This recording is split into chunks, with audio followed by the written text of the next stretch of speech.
So the reason that you want him to get the label is so that he will, you think that that's going to help him to break through his alleged denial? What's to keep him from going, I don't believe that diagnostician for a moment. That test was messed up. I still don't have it. So if he is, you want to call it denial, that's fine. I'll give you that. I don't view it as denial. I view it as his truth. He said I have some of those traits and it's causing a problem in the marriage. So I was wanting to hear from him basically what he said. If he had said, no, I don't have any of those traits, and so this whole business of Asperger's syndrome, it doesn't involve me one bit, we got a problem. And I would be going a whole different route. But he admitted, yes, I have some of those traits. Yes, it's causing a problem in the marriage. That's all we need. So my point is, the more you want to break through his denial, good luck with that, and get him labeled, the more you're just going to continue to suffer. This is a message to ASD Level 1 husbands. I'm going to have a little discussion with you regarding why your NT wife is so mad at you. You are a social creature by nature. In other words, you have to have social contact, but not nearly as much as your NT wife does. On a scale of 1 to 10, your social contact needs are about a 2. You get most of your emotional needs met, ironically enough, with engaging in your special interest. I know that's technically not social engagement, but when you're engaged in your special interest that's of a non-social nature, you're still kind of getting your emotional needs met. On a scale of 1 to 10, with your NT wife, her social needs are a 10. And I say need as opposed to want, because it's a need in the same way that we would need water, food, shelter. It literally is a need. And if she doesn't get that need met, her social and emotional needs met, which largely she depends on you for that, she will get physically sick, emotionally sick. If you're an older individual, maybe in your 50s or 60s, and your NT wife now has fibromyalgia and other autoimmune disease, that's what I'm talking about. Let's say, hypothetically, you're 60 years old, been married for 30 years, 35 years, and she has been on the receiving end of what she might call emotional deprivation all that time, and now she's sick and has all kinds of health issues. That's a perfect case example of what I'm referring to. So, the purpose of this video is not to guilt trip you. And you probably already feel enough guilt the way it is, so I don't need to rub salt in the wound. But I do want you to make sense of this business of why she's so upset with you. She may be a chronic complainer. She may have cajoled and negotiated and complained and gotten angry and tried to fix you for how many decades now? And it's because she's not getting her social emotional needs met from you. I mean, she's not dependent on you 100% to fill those needs, but since you're supposedly a soulmate, a helpmate, a partner, a spouse, she's probably depending on a good 75%, or was hoping to get at least good 75% of her emotional needs met from you. So what's the purpose of this video? To let you know why she complains. And she may have stopped complaining a long time ago. She may have just given up. It's like, okay, it doesn't matter. I've tried everything, nothing works. He's just going to be disconnected, and so why try? So she may have already hit the, what I call the, I'm sorry about this F-bomb. She may have already hit what I call the fuck it line, which is like, I give up. There's no hope. We're just going to live two separate lives. This is how my life's just going to turn out. He's never going to meet my needs. And you may have felt similarly. It's like, doesn't matter what I say or do, it's never good enough. Can never make her happy. So at some level, you've given up too. Totally understandable. But that's why she's complaining, guys, is because the relationship was and probably still is super important to her. So her mission wasn't to drive you away. Her mission was to pull you in. So that's all I want you to do with this video, is just understand that she wasn't purposely trying to be critical or parental or to make you feel like a piece of shit or anything like that. She is on a scale of 1 to 10. She has to have her social and emotional needs met at a level 10 in order to be happy. You, somebody who's more task-oriented in non-social things and can hyper-focus for extended periods of time on your special interest or your passion, you get your emotional needs met outside of the marriage. That's why in most cases the ASD husband is more emotionally and physically healthy. He's in a better position mentally and physically than his wife, because he's been getting his emotional needs met all the time over there doing his thing. So what I run into a lot is the situation where the man, in this case, we'll use the ASD man and the NT wife as the example, he is literally afraid of his NT wife at this point, when the conflict has gone on for years unresolved. And this usually starts out by she, the NT wife, has not experienced the degree of emotional reciprocity that she wants and needs and desires. A lot of her expectations are not being met. This goes on for quite a few years. With good intention, she tries to reconcile differences, trying to make the relationship work, trying to fix some broken pieces. And her good faith effort usually downloads in his mind, the ASD man, as complaining, criticism, being parental, constantly correcting him. And so now he feels like he's on thin ice all the time, like he's in the doghouse much of the week. And I have heard so many self-reports from these men that they honestly are afraid to say much or do much because they just assume that they're going to get in trouble. And so they tend to basically go into shy mode. And this could look like he's spending less time with you. He doesn't really want to engage conversation with you. He may view you as his major source of anxiety. He tends to be preoccupied with other things. And that downloads in the NT wife's mind as he doesn't care about the relationship. I'm not important to him, and so on. But in many cases, what's really going on, he is just trying to avoid drama and conflict and arguments. He doesn't feel like he can win. And at some level, he's given up hope because he's, in his mind anyway, he has tried numerous things, none of which seem to help anything. And these men will say this a lot. It doesn't matter what I say or do, it's never good enough. And they are literally afraid, and I'm not exaggerating, they are constantly overly concerned, for good reason in their mind, that it's better to say nothing at this point, because when I try to fix it, oftentimes it makes a bad problem worse. And they're basically in a form of flight. And you may notice as an NT wife that sometimes he flips to the other side of that spectrum and goes into fight, which would be the meltdown, adult temper tantrum, and so on, and then flips back to the shutdown. So the moral to the story then is we need to come up with a communication strategy such that the NT wife can get her point across. In this case, the point being, I need to get some of my needs met, without that downloading in his brain as I'm being attacked yet again. And so I really need to protect myself, and how I protect myself is to disconnect. So I have an exercise for both the NT spouse and the ASD spouse. And this assignment, and it would be good if you could journal or write a paragraph or two about this, would be to look at what's going on underneath the arguments. So we argue with one another because we are angry with what's going on. We feel that there's some unfairness, that some things are just not right. We want to fix it. And so we get angry. Both the NT and the ASD individual get angry. So that's what's underneath the argument, is anger. But what's underneath the anger is fear. And that's what I would like for you to look at and journal.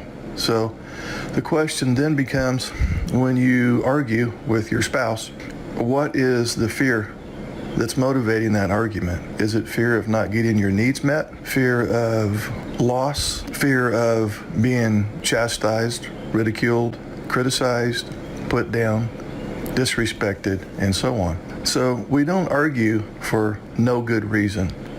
You spend a lot of time and energy arguing. In fact, if you've had a knockdown, drag-out argument that has lasted for an hour or more, you may have realized that you're exhausted because it does burn up a lot of energy. And so if you could look at the fear that's motivating these arguments, that's motivating the anger, then the next step then would be, okay, what can I do to address the fear? Because my arguing isn't addressing my fear one bit. It's actually increasing my anger because we never get anything resolved, which in turn is increasing my fear, which means the next time we argue about the same damn thing, it's even going to be more intense than the previous time. So that's the assignment, guys and ladies. I want you to begin the process of debriefing or going back and investigating your arguments in retrospect after they have already happened. You wouldn't necessarily have to do this as a couple. It would be probably better to do it individually. And go back and replay that argument that happened earlier today or yesterday or last week and do a little investigation. Examine, why was I so invested in defending myself or arguing or pouring out all of these angry words that I threw at the other person? What was the fear motivating that? So the next part of the assignment would be then, when you have your list of fears, go back and look at, what can I do to get these fears addressed? We'll use the example that may be consistent with what some NT wives experience. We'll go with the fear of not getting my emotional needs met. So the next time you would have the propensity to argue and fight and get angry, instead maybe you could actually have a conversation rather than an argument about how I can get my emotional needs met. So you'd want to brainstorm some ideas about that, and then you could present that in a calm manner to your spouse. Let's use an example for the man who has autism spectrum disorder, and maybe one of his fears is being criticized. So now you would need to brainstorm some ways that you could converse with your NT wife such that her words didn't download as criticism in your brain. So the hope then is that you could actually have a conversation rather than an argument, and give your NT wife some ideas on how she can express herself such that you don't view that as put downs, criticism, her being parental, exaggeratory, and so on. So this is not a magic bullet, but it's certainly the beginning of looking at the core issue, which is your fears. If you want more details on how to do this and go deeper into this exercise, then by all means, email me, and we can elaborate and broaden this exercise in a more thorough manner and do a deeper investigation into what's going on underneath the anger. Today I wanted to talk briefly about the strong points associated with people on the autism spectrum. Too often the microscope is focused on all that is wrong with people who have Asperger's or high-functioning autism. Yet these individuals actually have much more to contribute to families, friendships, and the workplace than the general population recognizes. It's quite true that there are hundreds of strengths associated with Asperger's and high-functioning autism, so any attempt at a list is going to stereotype these people, but here are 4 strengths that come to mind and that I witness most often. Number 1, it's a cliche by now to say that some adults with Asperger's and high-functioning autism have higher than average intelligence, but that doesn't make it any less true. Some people on the spectrum are downright smarter than just about everyone else out there, and some are quite aware of it and aren't afraid of telling others about their level of expertise in a particular field or subject. The second one, many adults with Asperger's and high-functioning autism have a wonderful sense of humor that demonstrates a truly unique way of viewing the world. Whether it's the humor found in someone making the same mistake over and over, or the hilarity found in seemingly irrelevant details of social situations, neurotypicals can learn a lot about how to appreciate details in life that they never would have noticed without learning from their partner on the spectrum. The third one, another strength, is the fact that people on the spectrum are going to tell the truth about something, whether you like it or not. Perhaps he has something figured out that you don't, and he isn't afraid to tell you. Perhaps the answer to a problem is obvious to him, and it's annoying how slow the neurotypicals are to figure it out, and he isn't going to hide that annoyance. Maybe it's a case of just being brutally honest with you when your haircut looks ridiculous, but the honesty that the individual on the spectrum possesses is refreshing in this pretend world of political correctness, contrived so-called reality television, and unrestrained commercialism that we all live with on a daily basis. It's really cool to have someone just tell it like it is every now and then. And the fourth and final one, many people with Asperger's and high-functioning autism have an absolutely uncanny ability to focus. Sometimes this manifests in inconvenient ways. For example, focusing only on the irrelevant details of a learning situation and therefore having difficulty with learning the bigger picture.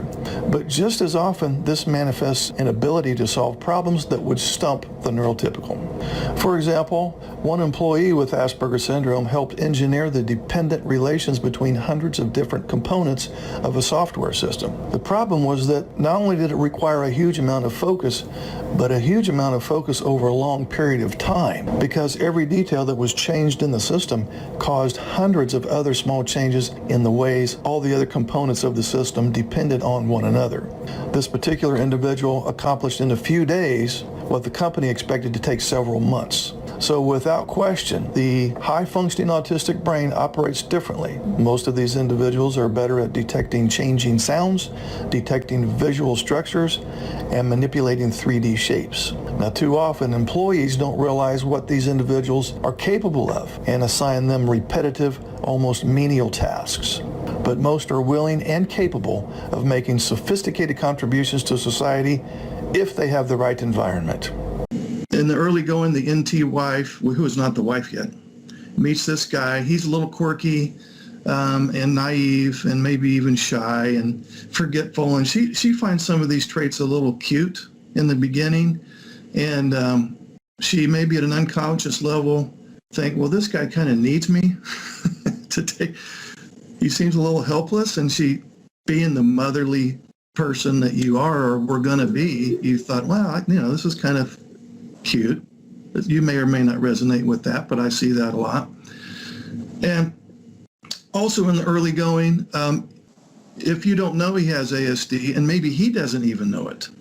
And by the way, when I say ASD, I'm saying high functioning autism, Asperger's syndrome, ASD level 1, whatever we're calling it now. UK still calls it Asperger's. Most of the rest of the world calls it ASD level 1. Level 2 being needs moderate support. Level 3 being needs major support. ASD level 3 is full-blown autistic disorder. So we're talking ASD level 1 here. And so you may not have known that he had it, and he may not have even known that he had it, but he probably knew that he had some odd mannerisms, and he probably camouflaged very well in the early going because he was uncomfortable with you still. But then when he got comfortable, he kind of let down his guard and didn't mind just being his true self. And then you got to see the full meal deal, and you got to see some of the behaviors that may have been troubling to you way back in the day, in the early going even. And so in the early part of the relationship, in the early going also, he camouflages some of his behavior that he's already known from childhood was kind of problematic. And so he's wanting to present very well. And so he probably passed as a fairly typical person in the very beginning. But like I say, the more comfortable he got with you, the more he let down his camouflaging behavior, and the more you saw the true person coming out. In the very beginning, you were his special interest. As you probably have researched, they have one, maybe two, usually just one special interest that they spend most of their time with, and it usually doesn't have anything to do with people. It's usually a task. That they're more into objects and things and tasks and not so much into social stuff. And so, but in the very beginning, you were his special interest. But as the relationship grew, there were more and more responsibilities. I'm just going to make examples up. Maybe you wanted him to go see your parents, and he's not very social. He probably didn't like that. Then there was the pressure to get married, and he may have gone along with that, but felt a lot of internal anxiety that didn't reveal. And then the kids come along. So anyway, long story short, the more the relationship progresses, the more messy it got for him, the more complex it got for him. And so with this additional complexity over the years, this raised his anxiety significantly. And you may have noticed that as the years rolled by in the marriage, he got more and more distant from you and more connected to his special interest, which was his anxiety reduction strategy. And so now here we sit today, and you guys are going, I'm not important to him. His hobby is more important than I am. I can't get him to connect. Doesn't talk about feelings. Whenever we try to discuss a problem, he downloads it as criticism and feels like he's being attacked and yada, yada, yada. And so here we are today with you guys, and I'm not complaining, who wouldn't perceive that as rejection. But what's really going on in most of these cases where you're downloading it as rejection and withdrawal from the relationship is really has more to do with his anxiety reduction strategy. So there's several traits. I'm going to mention some traits that get in the way of the relationship that cause a problem. With people on the autism spectrum, they turn their emotions way down, not off, but way down. And a lot of NT wives say, well, he doesn't have any empathy. No, he has empathy, but he lacks displayed empathy. He has it somewhere in there, he just doesn't reveal it. And they also have what I call selective empathy. They can be highly empathic in certain situations, and it appears like they have no empathy in other situations. And I even have experienced numerous times, although you may be astonished with this, where he had so much empathy that it was so painful and stressful to feel that he shut it off. That's usually a childhood issue thing where he did have empathy, but his empathic ability was so strong that it was just too painful to have empathy, and he literally had to manually shut it off, so to speak. So they turn their emotions way down, and this comes from many years of, honestly, emotions getting in the way of their logical way of thinking. So it's not that they don't have room for emotions, they just don't see any need for emotions in their mind. Emotions, as far as they're concerned, get in the way of completing tasks. In fact, you could even think their motto might be remove the emotions and accomplish the task more efficiently. They're very task-oriented. And so ASD is a developmental disorder. And developmentally, their socially emotional brain is stunted. So their social skills are lacking, their displayed empathy is exceedingly low, but honestly it's even a little more problematic than that because their logical brain is over-functioning. And a highly logical brain is an overthinking brain. It gets stuck on details. He gets hooked into a thought. He can't see the big picture. He can't put the details together. Like if he's making plans that involve several steps, he'll get stuck on one step and he has a hard time moving into the rest of the steps. And so he ends up procrastinating a lot because he's on the OCD side. That comes with the territory. Very perfectionistic. If he doesn't get all his ducks in a row for step one, he's not moving on to step two. So we have two problems here. We have a low social emotional brain that's stunted. So emotionally, socially, you may have a 35-year-old, 45-year-old husband, for example. Chronologically, socially and emotionally, he's more like a 14-year-old. And then you have this overly logical brain that's getting in the way of seeing the big picture.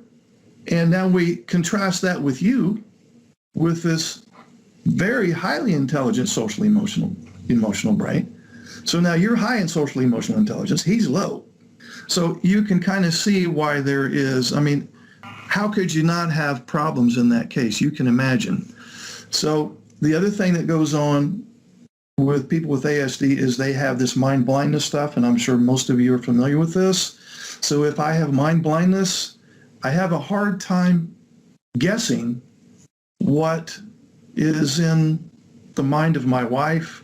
I have a hard time knowing what she might be thinking, what she might be feeling based on what she's thinking, why she's behaving a certain way based on how she's feeling, what her motives are. I don't understand her opinions. And so I'm drawing blanks trying to figure her out. She's very complex and confusing and a mystery to me. And so with this mind blindness issue, I have to fill in the blanks with something. But unfortunately, with mind blindness, since I'm not really sure what's going on with the other person, I tend to fill in that blank with my own poor assessment, which almost always has a negative spin. So he is not only misinterpreting your behavior in most cases and your feelings and your opinions and your perspective. He's not only misinterpreting that, he's in many cases putting a negative spin on it. He's going to have a hard time understanding and predicting the consequences of his behavior. And since he is highly logical and low in the emotional business, he's going to view you as overly emotional, illogical, irrational, and so on. So they have hard time talking about, I'm sure you've run into this, talking about the relationship problems because they view that as an attack. They have a hard time listening to negative emotions expressed by you because whenever they hear a difference of opinion or an attempt to explain a different perspective about a situation, they view that as conflict and criticism. And also, as you probably have surmised, routines are paramount with this mind blindness business. Since I'm not really sure what other people might be thinking, why they're feeling certain ways, why they're behaving certain ways, my life is highly unpredictable in the social sense. And since I have all this unpredictability, what I have to do to keep my stress as low as possible so I don't lose my mind is I have to have as much routine and structure as possible. And I hate change. If this is the case with me, if I have mind blindness, I'm going to hate change because it's a surprise and I hate surprises. So routines are paramount. They find great difficulty in changes in their routine. They don't like surprises. And the last thing, as far as traits that get in the way of the relationship is, and I mentioned this earlier, tasks. They're very task oriented. So their motto could be tasks first, relationships second.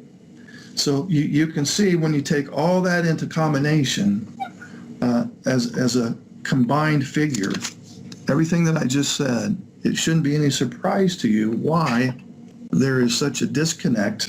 And to make matters even worse, your method, most of you out of well-intentioned heart in your effort to try to get him to reconnect, because you care about the relationship. You don't want it to go down the toilet.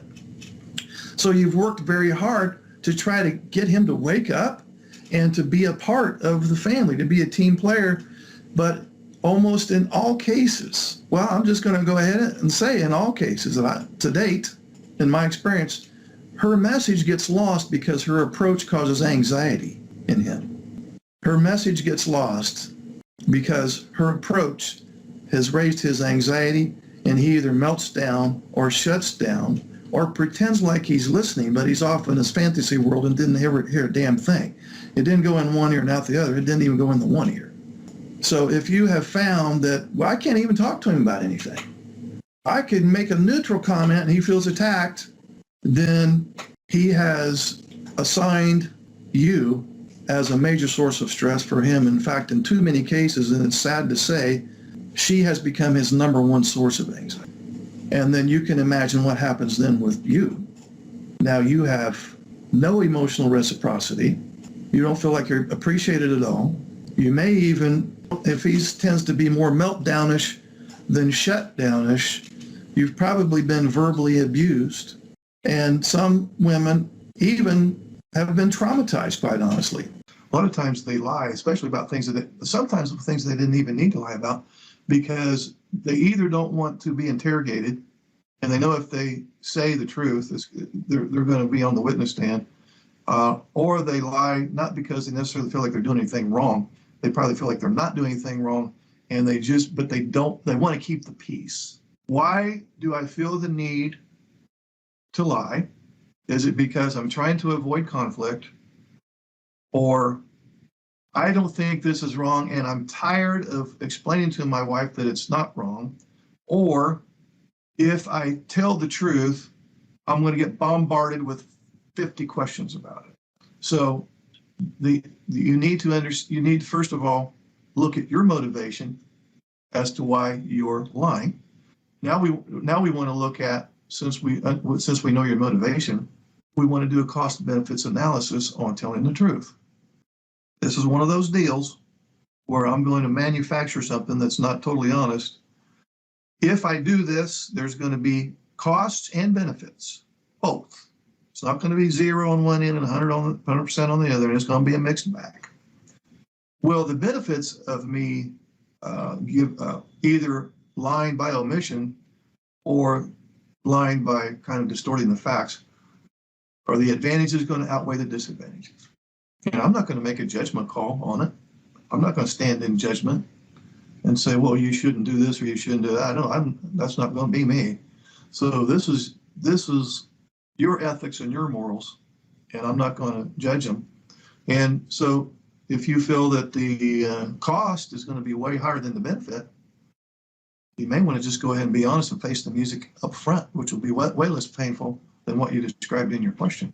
Hey, this is Mark, and this is a video for all the neurotypical wives out here. I want to talk about the secret meaning behind I love you when said by your ASD husband.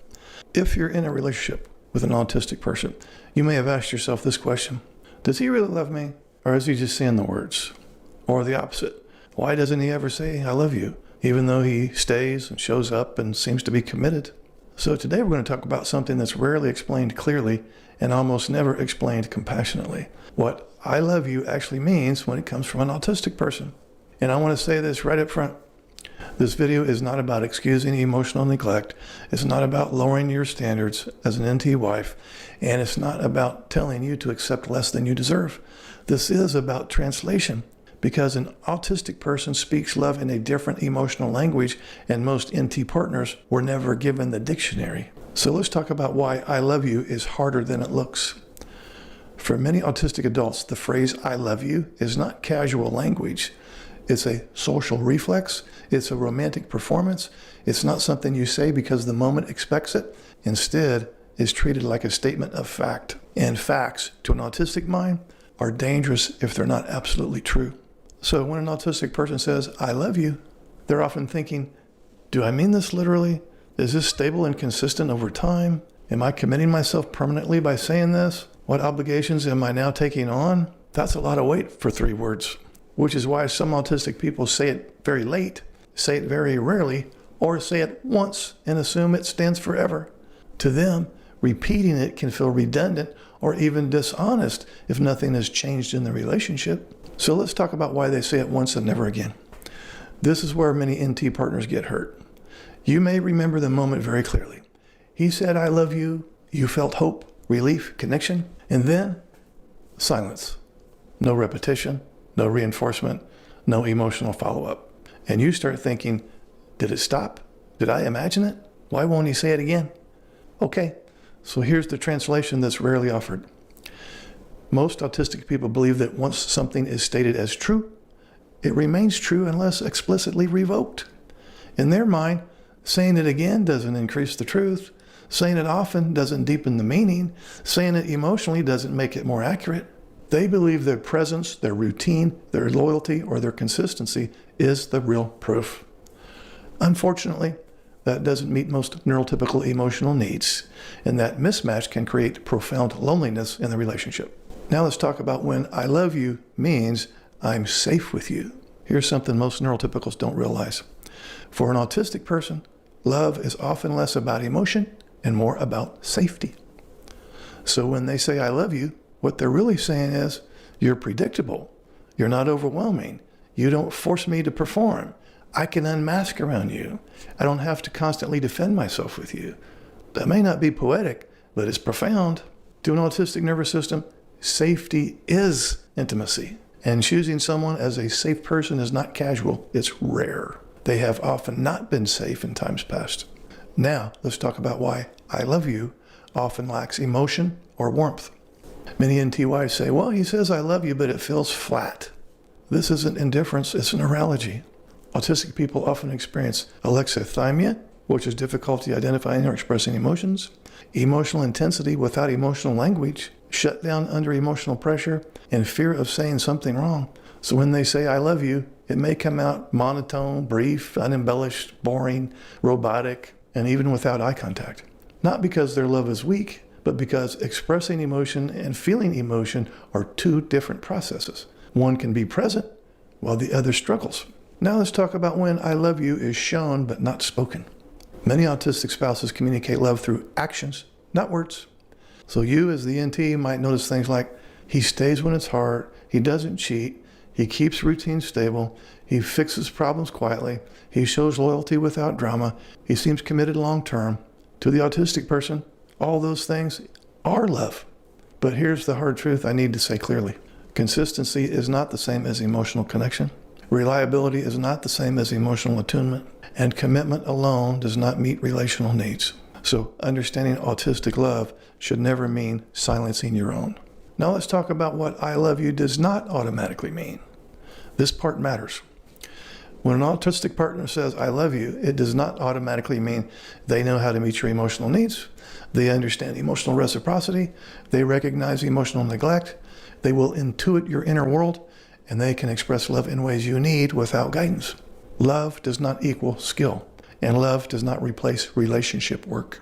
So now let's talk about what healthy translation looks like. A healthy relationship doesn't rely on guessing. It relies on explicit translation. That may sound like, when you say I love you, this is what it means to you. When I don't hear it or feel warmth, this is what happens inside me. Here are the behaviors that help me feel loved. Here is what is unrealistic for me to expect you to intuit. So love across neurotypes requires clarity, not assumption. So here's the big takeaway I want you to leave with. When an autistic person says I love you, it often means I have chosen you, I feel safe with you, I am committed to you, and I am not leaving you. But if you are starving emotionally, that still doesn't matter much. Understanding the meaning of their love does not mean ignoring your own needs, but both truths can coexist. Now, I know that some of you neurotypical wives out there are frustrated and angry that your ASD husband doesn't listen or doesn't seem to listen. Totally understandable, not faulting you at all. But here are some, I would call them legitimate reasons. You may agree, may disagree, that's fine. First, we have distraction. Think about it like this. He might be preoccupied with some stress from work or some personal issues, and that's going to make it hard for him to focus on the conversation and to fully listen, understand, and retain what you're saying. You have a good message, but sometimes his mind is elsewhere. Communication styles. We all have different communication styles, and that can lead to misunderstandings. It's a normal thing that happens. He might not express his thoughts the same way as you do, and so therefore that kind of seems like a disconnect. Fatigue. If he's tired, especially if he's had a long day of masking at work, he's going to struggle to engage fully in what you're saying. He couldn't stand on his head enough different ways to fully listen, understand, and retain when he's tired. We also have overwhelm. If he's been dealing with a lot of responsibilities or challenges that you may or may not be aware of, he might feel overwhelmed and simply be unable to process the information that you're delivering. He hears it, but he's a slow processor anyway, and if he's anxious, processing is going to be nil. Also, different priorities. He probably prioritizes different topics or conversations. Stuff that's of interest to him isn't of interest to you, and vice versa. And so since he's very topic focused, this could lead him to tune out discussions that he doesn't see as essential. And number 6, listening skills. Some people just naturally have poor listening skills.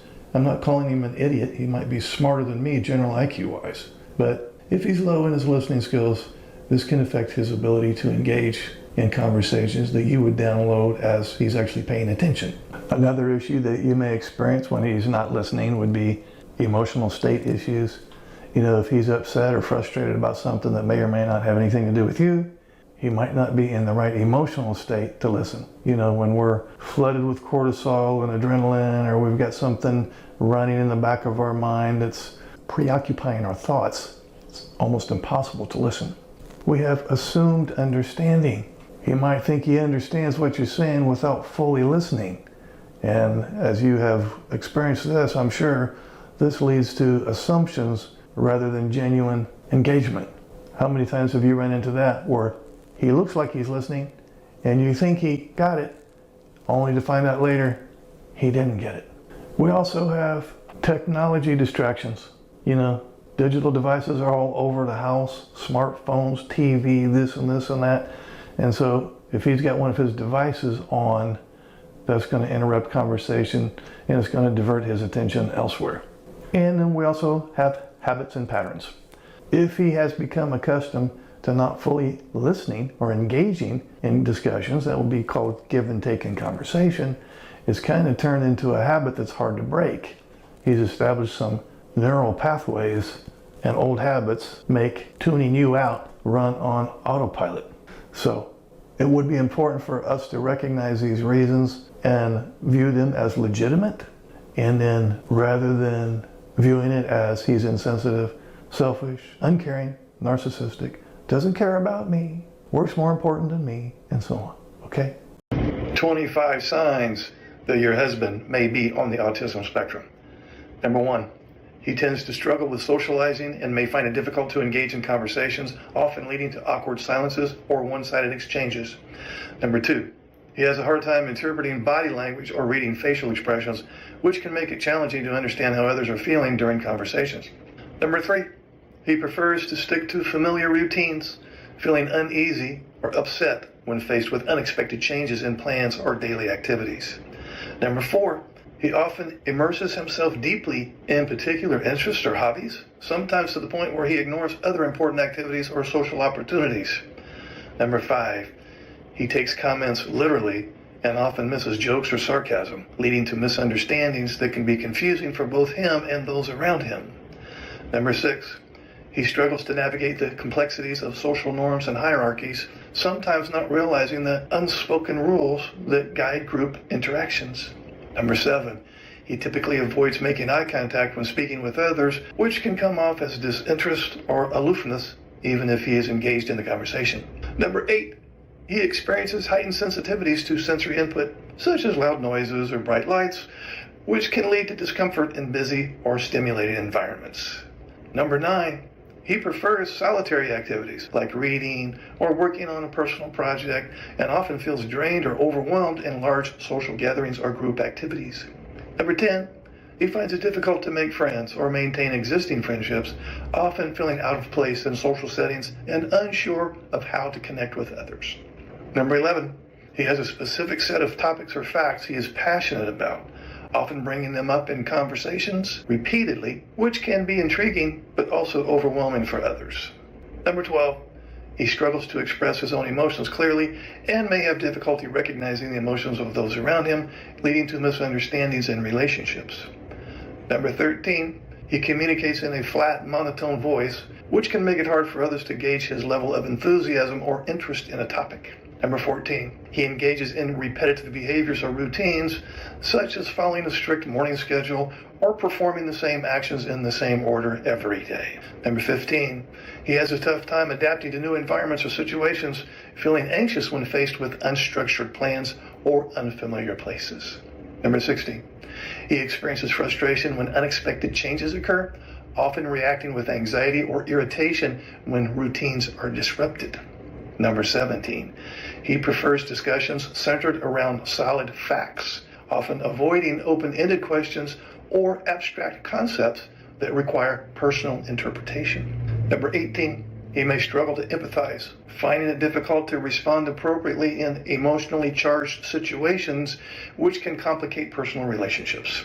Number 19, he sometimes comes off as a distant or uninterested person in social gatherings, even when he may actually be observing or processing what's happening around him.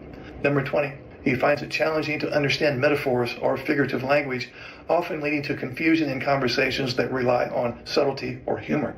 Number 21, he exhibits a keen eye for details, obsessively focusing on small aspects of a situation to the detriment of seeing the broader context or main idea. Number 22, he often feels anxious or overwhelmed in large social gatherings, preferring intimate gatherings where he can engage in deeper one-on-one conversation. Number 23, he enjoys having a structured approach to tasks, often needing clear step-by-step instructions to feel comfortable and confident in completing a project. Number 24, you might not pick up on social cues that show when someone is losing interest in a conversation, leading to longer exchanges than intended. And number 25, he displays obsessive tendencies towards specific hobbies or interests, fixating on them to the point where it dominates his thoughts and daily activities. There you go, 25 indicators that your husband may be on the autism spectrum. In today's video, we're going to talk about how to talk to your neurodiverse partner about getting help. If you've ever tried to talk to your autistic husband about therapy, coaching, or getting some kind of outside support, and it blew up, or he shut down, or he turned it into you being the problem, you're not imagining it. Many neurotypical partners say things like, well, the moment I mention help, he gets defensive, or he hears criticism every time I bring it up, or he thinks I'm trying to change who he is. And here's the painful part. You're not trying to attack him. You're trying to survive the relationship. So today, I want to show you how to bring up support without triggering resistance by using 3 specific phrases that shift the conversation away from character flaws and toward system clarity. Now, this isn't about convincing your autistic spouse. It's about creating safety so help becomes possible. Now, let's talk about why this conversation is so hard. For many autistic or neurodiverse adults, the idea of getting help lands very differently than it does for NT partners. What you really mean is, let's make this easier. We need some support. This is too much for me alone. But what your ASD spouse hears is, you're broken, you're failing, you're the problem. That's not arrogance or stubbornness, that's threat perception. Now, once his nervous system detects threat, logic shuts down and no amount of explaining will help. So the goal is not persuasion. The goal is to separate impact from intent and to talk about the system you're both in, not your autistic spouse's personality. So let's talk about the core shift. System, not character. And here's the mindset change that makes everything else work. You're not asking him to fix himself. You're naming that the current system is not sustainable. Think of it like a house with faulty wiring. You're not blaming the light bulb. You're saying something in this system keeps short-circuiting. So with that frame in mind, let's move into the 3 safe phrases. Phrase number 1, I'm not questioning your intent. I'm talking about the impact. This phrase does something powerful. It protects your ASD spouse's identity and tells the truth. You might say, I want to be really clear. I'm not questioning your intentions. I know you're not trying to hurt me, but the impact on me is that I'm exhausted and overwhelmed. Now, why does that work? Because it removes moral judgment, it lowers shame, and it prevents the automatic rebuttal of, that's not what I meant. You're not arguing about what your autistic spouse meant. You're naming what is happening. And here's the key. Do not follow this with a lecture. Just let it land. Silence here is not failure, it's processing, and your autistic spouse is a slow processor. Phrase number 2, what we're doing right now isn't working for me anymore. Now, this phrase shifts the conversation out of blame and into reality. So you can try this. I'm not saying that you're doing anything wrong. I'm just saying that the way we're handling things right now isn't working for me anymore, and I don't know how to fix this on my own. Now, notice what's missing there. No diagnosis, no labels, no accusations. You're drawing a boundary without punishment. And this matters because many partners are hypersensitive to being cornered. This phrase keeps the door open. Now, if your ASD spouse responds with defensiveness, in other words, he says to you, oh, so you're saying that I'm the problem? You gently return to the system, which is, no, I'm saying the current setup is costing me more than I can keep paying. Safe phrase number 3. I think we need tools. Not because you're broken or anything, but because this is bigger than us. This is the bridge to help. And here's how it sounds. I don't think we need help because you're broken. I think we need tools because what we're dealing with is bigger than what either of us learned growing up. This reframes help as skill acquisition, external support, and a neutral resource, not a verdict. You are normalizing help as capacity building, not correction. And if therapy feels too loaded, you can soften the entry point. Okay, we'll use the term coaching or education or ASD-informed counseling, even reading or watching content together. The goal isn't the format. It's the shared acknowledgement that support is reasonable. Now here's what not to do. Here's a few quick cautions because these undo safety fast. Don't ambush your husband in the middle of conflict. Don't stack examples from the past. Don't argue about diagnosis in the same conversation. And don't make help a condition or ultimatum unless you are truly prepared to follow through. No hollow threats. Now, this conversation works best when it's calm, brief, and grounded. Think planting a seed, not forcing a breakthrough. Now, to the NT wives out there, you're not asking too much. If you're watching this and thinking, well, I've tried everything and I'm so tired, I want you to hear this very clearly. Wanting support is not betrayal. Naming impact is not cruelty. And needing help does not mean your ASD partner has failed or that you have. Sometimes the bravest move in a neurodiverse relationship is saying, I care about us too much to keep doing this alone. In today's video, I want to talk about why your ASD husband can't believe that you love him. We're going to look at ASD attachment trauma. So let me say something that might hit a little deeper than you expect. If you're loving a ASD partner consistently, patiently, genuinely, and he still doesn't seem to believe you, that's not because your love isn't strong enough.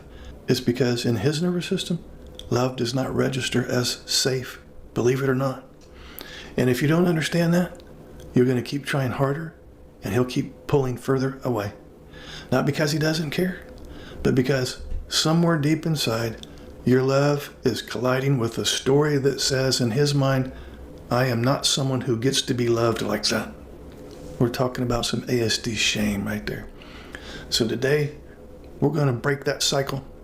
I want to talk about the pattern you're living in as the NT wife.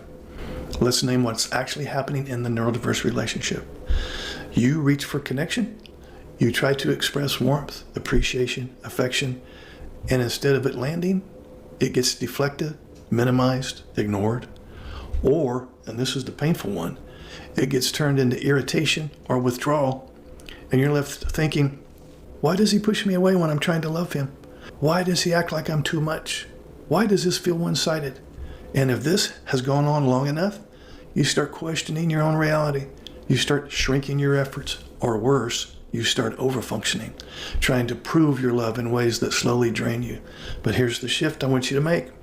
You're not dealing with a lack of love. You're dealing with a rejection of love at the neurological level.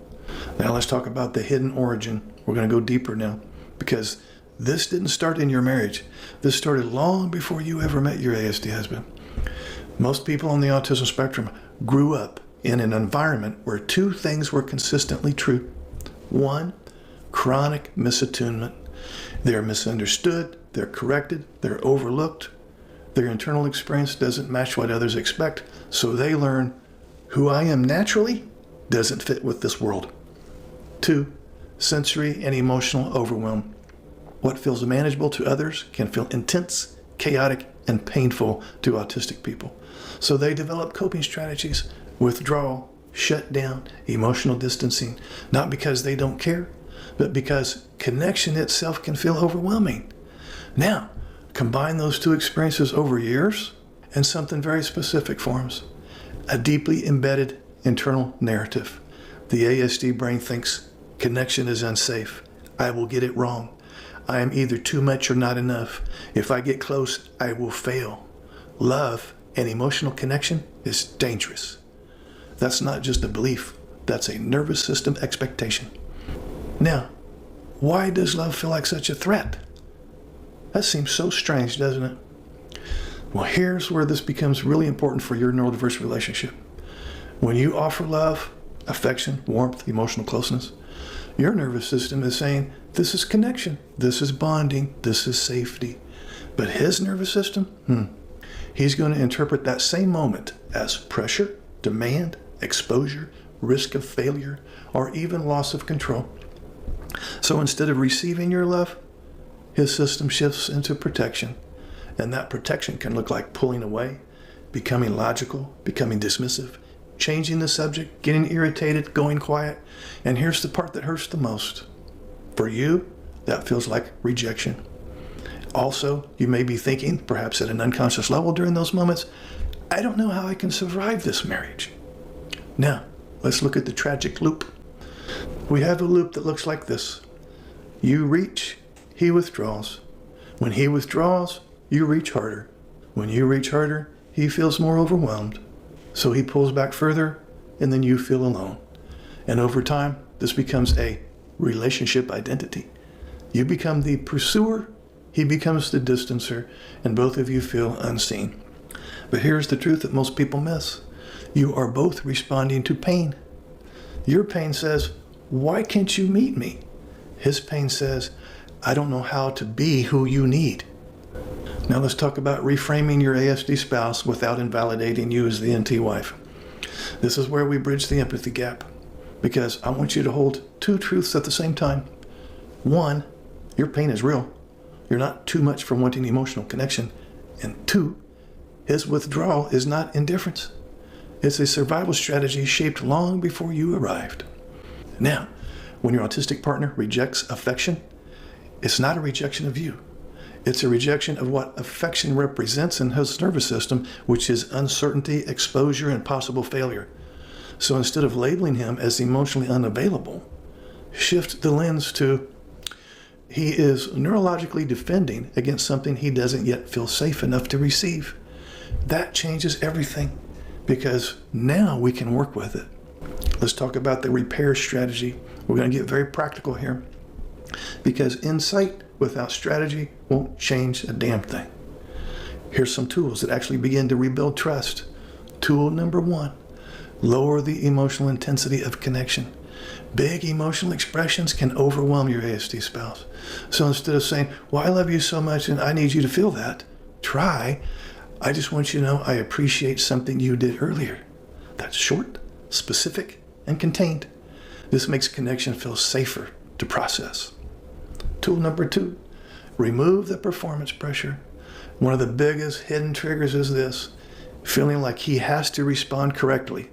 So instead of, why don't you ever say it back? Try, you know what, you don't have to respond right now. I just wanted to share that with you. This removes the threat of failure. Tool number three, build predictable connection moments. Spontaneous emotional moments can feel destabilizing to your ASD spouse. On the other hand, predictability creates safety. For example, a 10-minute check-in at the same time each day, a structured connection ritual. When his brain knows what's coming, it doesn't have to defend as hard. Tool number four, validate the discomfort without collapsing your needs. Now this is critical. You can say, you know what, I see this feels uncomfortable for you and connection still matters to me. That's what secure attachment sounds like. Not abandoning yourself and not attacking him. Tool number five, slow down the moment. When you feel the withdrawal happening, you see him shutting down. Most neurotypical wives speed up. They pursue harder. Instead, slow it down. You know what? Let's pause for a second. I don't want this to feel overwhelming for you. You're regulating the moment, not escalating the moment. Now let's talk about what actually rebuilds trust. Here's what changes everything over time. Not intensity, not emotional pressure, not proving your love harder. It's this. Consistent, low-threat, repeatable experiences of safe connection. That's how the nervous system rewires. Not in one big moment, but in hundreds of small moments. And slowly, the internal narrative begins to shift from, this is too much, this is unsafe, to, maybe it's okay. And eventually, maybe I can receive this love and affection. So, if you're in this dynamic right now, I want you to hear this very clearly. Listen, you're not crazy for wanting connection, and he's not defective and flawed for struggling to receive it. But this will not fix itself without intention. It requires a very specific kind of work, the kind that most couples are never taught.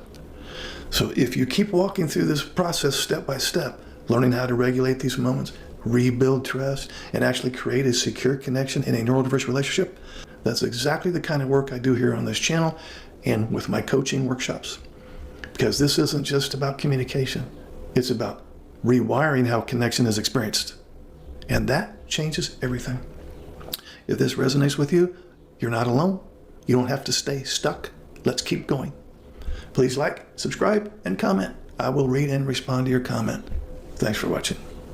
Would you like to schedule a paid private coaching session? This will be in the form of a face-to-face Zoom call. Underneath any of my videos, you'll see this Calendly link. If you click on that link, it'll open up my calendar. You can pick the available days and times that works for your schedule. You'll get a follow-up email immediately after purchasing a session that will have the Zoom link that coincides with the day and time that you picked. I will get an email too that you scheduled a session, and I will be available on that exact day and time, and we will talk. I look forward to working with you.